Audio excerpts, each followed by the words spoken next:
Welcome to A to Z for Wedding MC by ครูทีนาคลิปนี้นะคะเป็นคลิปที่2สำหรับพิธีกรงานแต่งงานที่ครูจะมาฝึกพื้นฐานการออกเสียงภาษาอังกฤษให้ได้สำเนียงที่เวลาเราพูดออกไปแล้วชาวต่างชาติฟังเรารู้เรื่องทันทีคลิปนี้เราจะมาคุยกันต่ออีก9ตัวอักษรเริ่มกันเลยนะคะตัวแรกของคลิปนี้คือตัว H H H เสียงของตัว H คือ H host H host ตัวถัดไปคือตัว I ตัว I เสียงเหมือนกับตัว I ที่แปลว่าตานะคะ I เสียงอี I invite I invite โอเคนะคะตัวถัดไปคือตัว J ตัว J ไม่ใช่ J ธรรมดามันคือ J มีพลังด้วยตัว J เสียง J joyful J joyful ตัวถัดไปคือตัว K ตัว K เสียงเหมือนตัว C ตัว C มี2เสียงจำได้ไหมคะคือเสียง S กับเสียง K ตัว K ก็เสียง K นะคะ K kind K kind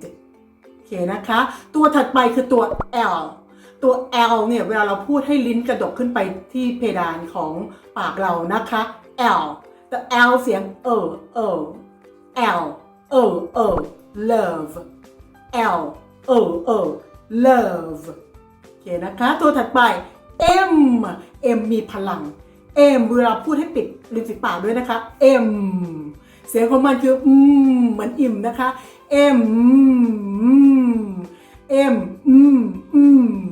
marriage M marriage โอเคนะคะตัวถัดไปคือตัว N ตัว N ให้ยิ้มเห็นฟัน N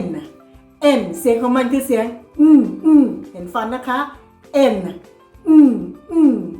next N next ค่ะตัวถัดไปคือตัว O ตัว O เวลาพูดให้ปากกลมๆเหมือนตัว O นะคะ opportunity opportunity